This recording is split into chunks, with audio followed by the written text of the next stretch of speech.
के लीजिए देखो। चलता हूँ। देवर जी, जी भाभी। वो आपके भैया बुला रहे थे, कोई बात करनी है उनको, एक बार मिलके चले जाते हैं। ठीक है, आप चलिए, मैं आता हूँ। तो मैं आता हूँ। कोई जरूरत नहीं है जाने की, तुम काम पे जाओ अपने। भैया ने बुलाया, क्या बोल रही हो तुम? क्या काम होगा उनको? हर छोटे काम के लिए तो तुम्हें आवाज दे देते हैं। तुम्हें पता है ना आज हमारी एनिवर्सरी है, अगर तुम ऑफिस लेट जाओगे तो फिर लेट ही आओगे। हम कहाँ जाएंगे फिर? एक काम करो, ऑफिस के लिए निकलो, लेट हो जाओगे। अरे तुम रुको, मैं आता हूँ, कुछ काम होगा उनको। अरे क्या जरूरत है?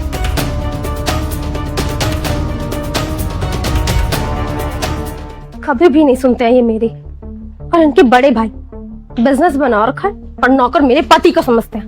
पता नहीं ऐसी क्या बातें करनी है इनको। जरा मैं भी तो सुनो, कहीं मेरी चुगली तो नहीं करते? आगे बताती हूँ। देखो तो जरा क्या चुगली कर रहे हैं मेरे पीठ के पीछे। चेतना, तुमसे छोटे को बुलाने के लिए कहा था, बुलाया नहीं? अब बुलाया है बस। भैया बुलाया आपने मुझे? हाँ सन्नी, ये ला, ये तेरी एनिवर्सरी के लिए कुछ पैसे हैं। तो वो छोटी बहू किसी अच्छी जगह जाना और आज अच्छे से अपनी एनिवर्सरी सेलिब्रेट करना। पैसे नहीं चाहिए भैया, मैं मैनेज कर लूंगा, डोंट वरी, आप इतना क्यों सोच रहे हैं? कैसे जाएगा जब तेरे पास पैसे ही नहीं है तो घुमाने के लिए? हाँ भैया, पैसे अकाउंट में है मेरे। बिना जॉब के? जब तेरी जॉब ही नहीं है, तेरे अकाउंट में पैसे ही नहीं है, तो कैसे तू छोटी बहू के साथ सालगिरह मनाएगा और कैसे तू उसको घुमाएगा फिराएगा, उसको अच्छा खिलाएगा? भैया आपको कैसे पता चला कि जॉब नहीं है मेरे पास? तेरी भाभी ने। जो बात मुझे सबसे पहले पता लगनी चाहिए थी वो तेरी भाभी से मुझे पता लगी कि मेरे भाई की जॉब चली गई है पिछले 2 महीने से, और मुझे इस बात की खबर ही नहीं है। जान सकता हूँ कि ये बात मुझे क्यों नहीं पता लगी? हाँ देवर जी, मैं नहीं बताया आपके भैया को। आपने तो हमें बताना जरूरी नहीं समझा। हमें तो पता भी नहीं था कि एक ही घर में रह के कोई इतनी मुसीबत में है। देवर जी, एक परिवार है, हमें बता तो सकते थे आप। वो तो जब आप अपने दोस्त से बात कर रहे थे फोन पर तो सुन लिया था मैंने। बोल रहे थे कि 3 महीने से जॉब नहीं है, कहीं जॉब मिल जाती तो। हमें तो पता भी नहीं था।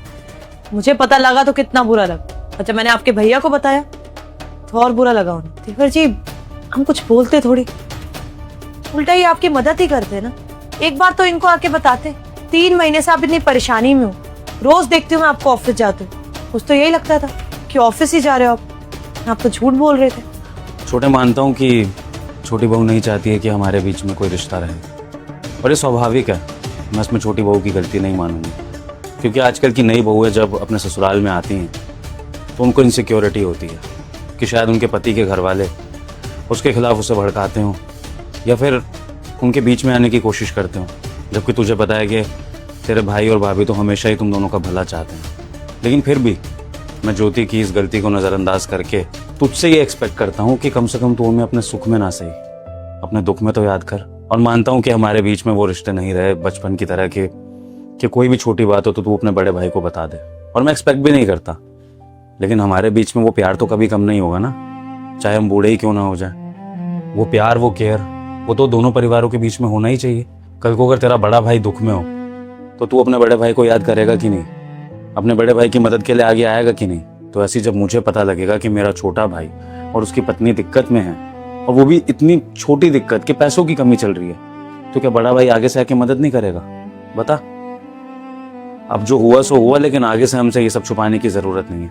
ये पैसे पकड़ और जाकर ज्योति को अच्छे से घुमा फिरा और अच्छा सा कुछ खिला। पैसे नहीं चाहिए भैया, और ऐसा नहीं है कि मेरे दिमाग में कोई ग्रजेस है आपके लिए, इसलिए मैंने आपको नहीं बताया। क्या बताऊं भैया मैं आपको? आपने और भाभी ने पहले ही बहुत कुछ कर दिया है मेरे लिए। मुझे पढ़ा दिया, लिखा दिया, इस काबिल बना दिया कि मैं बाहर कंपनी में जॉब कर सकूं, मेरी शादी करवा दी। और कितना एहसान लूंगा आप लोगों का, कितना?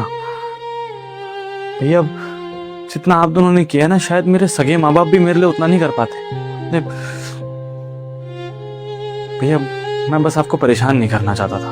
वो वक्त आ गया भैया, आपके काम मैं करूं और आपके लिए कुछ करूं, आपको प्राउड फील कराऊं। लेकिन वो एक मोमेंट नहीं दिया है मैंने आपको अभी तक, जहां आप कह सको कि सनी आज बाहर निकलता हूं तो लोग तेरे नाम से पहचानते हैं मुझे, और उसी मोमेंट के लिए लड़ रहा हूं और कुछ भी नहीं है।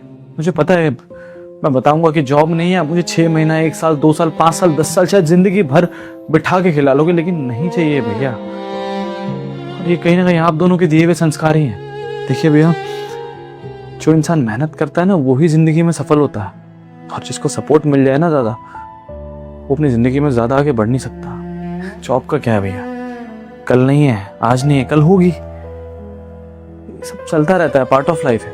और यही रीजन है कि मैंने आपको नहीं बताया। आप लोग शायद मेरे बड़े भाई और भाभी नहीं है, मेरे माता पिता है, और मुझे परेशानी में देख के आप लोग मेरे लिए कुछ ना कुछ करते हैं। मैं नहीं चाहता। 2 महीने से परेशान हूँ, मानता हूँ, और हर दिन किसी कंपनी में इंटरव्यू देने जाता हूँ, उसके बाद बाहर बैठता हूँ, पार्क में लंच कर लेता हूँ, शाम को घर आ जाता हूँ, ताकि आप लोगों को इस बारे में कुछ पता ना चले, आप लोग परेशान ना हो। रही बात ज्योति की, तो ज्योति बुरी लड़की नहीं है भैया। वो बस थोड़ा बचपना है उसमें। उसे नहीं पता कि आप लोगों ने मेरे लिए कितने सेक्रीफाइस किए, आप लोगों ने क्या क्या किया है मेरे लिए। शायद इस एनवायरनमेंट को समझने लायक नहीं हुई है वो भी, लेकिन जब समझेगी तो इज्जत देगी। और मैं उसकी बातों को इग्नोर कर देता हूँ। मुझे पता है कि मुझे क्या करना है, क्या नहीं करना है। इतने संस्कार हैं मुझे। अगर बीच सड़क पे आप लोग चांटा भी मार देंगे, मुझे तब भी पता होगा कि आप लोग मेरा गलत नहीं चाहते। ठीक है ना भैया? कितना सपोर्ट करेंगे? जॉब मिल जाएगी, कब देखेंगे। रही बात आज की, तो आज सोचा था मैंने, बोल दूंगा कि ऑफिस में लेट हो गया हूँ, थोड़ी देर गुस्सा होगी तो शांत होकर सो जाएगी। मैनेज हो जाता भैया, लेकिन भाभी ने सब कुछ सुन लिया, और मैनेज अभी भी हो जाएगा भैया। आप बस प्लीज़ मुझे गलत मत समझो दोनों। मैं आपका ही बच्चा हूँ और हमेशा आप लोगों का बच्चा ही रहूँगा। देख रही हो चेतना, मेरे छोटे भाई को क्या संस्कार मिले हैं, कैसे अपने स्वाभिमान को अपने दुखों के आगे रखकर मुझसे मदद नहीं मांग रहा है। मैं सामने से पैसे दे रहा हूँ, फिर भी मना कर रहा है, जबकि इसकी जगह कोई और भाई होता ना चेतना, तो इस बात का फायदा उठाता कि बड़े भाई के पास तो पैसा है, नौकरी करने की भी क्या जरूरत है, बड़े भाई से पैसा मांगते रहो झूठ बोल के। लेकिन नहीं, अपनी पत्नी के ईगो को ऊपर रख के, अपने बड़े भाई से मदद न मांग के, अपने स्वाभिमान को ऊपर रख के ये साबित करता है कि इस जैसे आदर्श लड़के आज भी इस दुनिया में हैं। लेकिन मेरे भाई, तू ये बात भी तो सोच कि जिस कोख से तूने जन्म लिया है, उस कोख से मैंने भी जन्म लिया है। मुझे भी तो हमारे माँ बाप ने कुछ संस्कार दिए होंगे ना, और मुझे ये संस्कार मिले हैं कि अगर हमारे छोटे किसी भी परेशानी में हो तो बड़ों को उनका साया बनकर उनका साथ देना चाहिए। हाँ, भले ही छोटे अपने पैरों पर खड़े होना चाहते हैं, वो अच्छी बात है, लेकिन इसका मतलब ये तो नहीं कि बड़ों के होते हुए छोटों को बाहर से किसी से मदद मांगनी पड़े। चल ठीक है, अच्छी बात है, तू अपने बड़े भाई से मदद नहीं मांगेगा, मैं नहीं करूंगा तेरी मदद। मुझे पता है कि मेरा भाई कहीं ना कहीं से कुछ ना कुछ जुगाड़ करके अपनी जिंदगी को फिर से पटरी पर ले आएगा। लेकिन जब भगवान ने मुझे इतना कुछ दिया है, तो फिर मेरे भाई को क्या जरूरत पड़ेगी कि वो किसी बाहर वाले के पास जाके मदद मांगे। अच्छा लगेगा कि तू अपने किसी यार दोस्त से, किसी कोलीग से, या फिर XYZ किसी भी बाहर के बंदे से उधार मांगेगा या उनसे किसी तरह की मदद मांगेगा। तो इसलिए बाहर से मदद मांगने से अच्छा है तेरा बड़ा भाई खुद से आगे से तेरी मदद कर रहा है, और इसको एहसान मानने की जरूरत नहीं है। ये मेरा फर्ज है जो मैं निभा रहा हूँ, और तेरा फर्ज है जो तू निभा रहा है कि तू हम सबकी रिस्पेक्ट करके चल रहा है, और हमें तेरे से और कुछ नहीं चाहिए। और देख, रही बात ज्योति की ना, तो ज्योति को इस बारे में पता मत लगने दियो कि ये पैसे मैंने दिए। उसको कह दियो कि तेरी जॉब में तेरा प्रमोशन हो गया, तो उस तरह से ये बात छुपी भी रह जाएगी, तेरे आत्मसम्मान को ठेस भी नहीं पहुंचेगी, और ज्योति को भी बुरा नहीं लगेगा। बस हाँ, इतना चाहूंगा छोटे कि ज्योति के मन में हमारे लिए थोड़ा सा प्यार जग जाए, क्योंकि वो हमें काफ़ी गलत समझती है, और मैं नहीं चाहता कि गलत फहमी वो ज़िंदगी भर अपने मन में पाल के चलती रहे। क्योंकि हम तो चाहते हैं कि परिवार मिलजुल के रहे, साथ रहे, और सब एक दूसरे के सुख दुख में काम आए। ठीक है, तो ये पैसे रख, और अपने बड़े भाई को अब ज़्यादा मत बोलना। मैं जितना तुझे कन्विंस कर सकता था मैंने कर लिया है। अब आगे तू बड़े भाई की बात का मान रख, ये पैसे ले और अपना फ़र्ज़ निभा, अपने पति होने का फ़र्ज़ निभा, क्योंकि छोटे भाई और अच्छे देवर होने का फ़र्ज़ तो तू निभा रहा है। और देख, वो बहू नए घर से आई है, और देख फिर तेरे जो भी हालात है, इसमें बहू को सफ़र क्यों करना पड़े। उसके माँ बाप की नज़रों में तो वो एक अच्छे ख़ानदान की बहू है ना, और एक अच्छे ख़ानदान की बहू को एनिवर्सरी जैसे ओकेजन पे कॉम्प्रोमाइज़ करना पड़े, तो फिर ये उनको भी सुन के अच्छा नहीं लगेगा। इसलिए प्लीज़ दोनों परिवारों की लाज के खातिर ये पैसे रख ले, और अच्छे से अपनी एनिवर्सरी सेलिब्रेट कर, समझा? देवर जी ले लीजिए ना, इतने प्यार से दे रहे हैं आपके बड़े भैया। वैसे भी एनिवर्सरी है, स्पेशल डे आज, और हम लड़कियां तो वैसे ही बहुत कुछ सोच के बैठती है। ज्योति भी सोच के बैठी होगी कि आप आओगे, उसके लिए गिफ्ट लेके आओगे या कहीं घुमाने लेके जाओगे, कुछ स्पेशल करेंगे। हम लोगों के लिए ये दिन बड़े मैटर करते हैं। देखिए, आप कम से कम उसे दुखी मत करिए। एनिवर्सरी ऐसे ले लीजिए, हमारी तरफ से एनिवर्सरी गिफ्ट समझ के ले लीजिए, बस।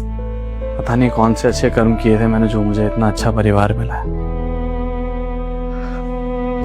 रख लेता हूँ भैया, आपका आशीर्वाद समझ के रख लेता हूँ। Thank you. कोई बात नहीं सन्नी, बस ज्योति हमें गलत ना समझे और धीरे धीरे वो हम सबको एक्सेप्ट कर ले, मुझे यही चाहिए। और इसमें जितना मर्जी टाइम लगे, उसकी बातों को मैं और तेरी भाभी बिल्कुल माइंड नहीं करेंगे।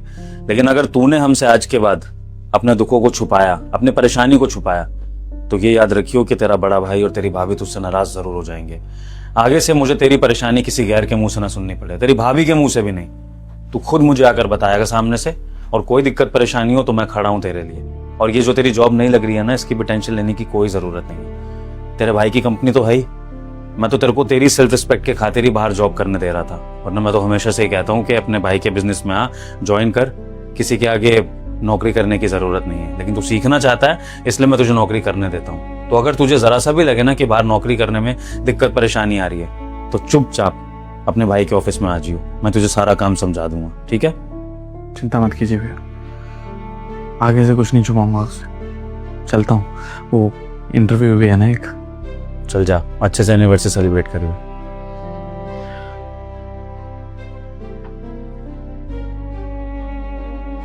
कैसे इंसान हूं मैंने पहचाना क्यों नहीं इनको? कितना गलत समझ रही थी मैं, क्या सोच रही थी मैं। ये लोग हमारे लिए इतना सोचते हैं और मैं हमेशा इनके लिए बस गलत ही सोचती रही। शर्म आनी चाहिए मुझे। क्या सोच रही थी, इतने अच्छे परिवार को तोड़ने चली हूं मैं।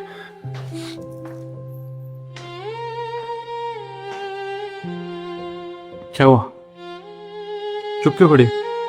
गलती हो गई यार, पता नहीं मैं क्या सोच रही थी। इतने अच्छे परिवार को मैं अपने नफरत की वजह से तोड़ने चली थी। बहुत गलत सोचा मैंने उनके लिए। वो तो इतना अच्छा मानते हैं, इतना सब सोच रहे हैं हमारे लिए, एनिवर्सरी के लिए तुम्हें पैसे दे रहे हैं, और मेरी ही गलती है। मुझे उनको पहचानने में ना बहुत बड़ी गलती हो गई, पर आगे से ऐसा नहीं होगा। हो सके तो प्लीज मुझे माफ कर देना। मुझे तो समझ भी नहीं आ रहा कि मैं उनसे आंखें कैसे मिलाऊंगी। वो इतने अच्छे और मैं बेवकूफ अपना ही घर तबाह करने चली थी। सली मुझसे बहुत बड़ी गलती हो गई यार। मैं तुम्हारी बीवी हूँ, मुझे पता नहीं चला कि तुम्हारी नौकरी नहीं है। उनको पता चल गया, मैं बीवी कहलाने के लिए लायक ही नहीं हूँ। सारी गलतियां बस मैंने ही करती। पता नहीं मैं क्या सोच रही थी सनी, मुझसे बहुत बड़ी गलती हो गई यार। नहीं, माफी मांगने की कोई जरूरत नहीं है, क्योंकि इस घर की बहू अगर हमारे बड़ों के सामने झुकेगी तो शायद हमारे घर के बड़ों को अच्छा नहीं लगेगा। हमारे घर के बड़े हमारे घर की बहुओं को लक्ष्मी मानते हैं। और खुद को कोसना बंद करो, इसमें गलती तुम्हारी भी नहीं। तुम्हें शायद वो एनवायरनमेंट ही कभी नहीं मिला ज्योति, जिस एनवायरनमेंट में मैं रहा हूँ। बाहर की दुनिया में अक्सर यही होता, चाचा ताऊ के बच्चे सामने से तो बहुत प्यार दिखाते हैं, लेकिन मन में तो उनके क्या होता है ये तो बाद में पता चलता है। लेकिन ज्योति, मेरे घर में ऐसा नहीं है। मेरे भैया भाभी मुझे माँ बाप का प्यार ही देते हैं हमेशा, और हमेशा वही देंगे। देखो, तुम बहुत कुछ बोलती थी उनके बारे में, लेकिन मैंने कभी रिएक्ट क्यों नहीं किया पता है? क्योंकि मैं जानता हूँ कि तुम भी अपनी जगह गलत नहीं हो, और वो लोग। हाँ, बस तुम्हें कुछ चीज़ें सीखने की ज़रूरत है, इस एनवायरनमेंट में ढलने की ज़रूरत है, और कुछ भी नहीं। एक बार तुम ये सब सीख जाओगी, सब अच्छा हो जाएगा। वो जिस तरह से तुम अपनी बेटी मानते हैं, तुम भी उनको अपना परिवार मान के, अपने पेरेंट्स वाला प्यार दे के देखो। फिर देखो, मुझे नहीं लगता कि इस घर में कभी झगड़े भी होंगे फिर, समझे? और छोड़ दो ये सब। और अगर उनके लिए कुछ करना ही है तो प्यार दो उन्हें, बस जितना दे सकते हो। खुश रखो, जितना अपने पेरेंट्स को देती हो, इज्जत दो। यही सब चाहिए बस एक अच्छे घर को खुश रखने के लिए। पैसे रखो, मैं इंटरव्यू दे के आता हूँ, मैं शाम को चलेंगे। सनी, ऐसा कर सकते हैं कि आज हमारी एनिवर्सरी डिनर पे हम भैया भाभी को साथ लेके चले, सब साथ में डिनर करेंगे तो अच्छा लगेगा। तुम बोल दो उनको। तुम बोल देना, अच्छा लगेगा उनको। चलता हूँ।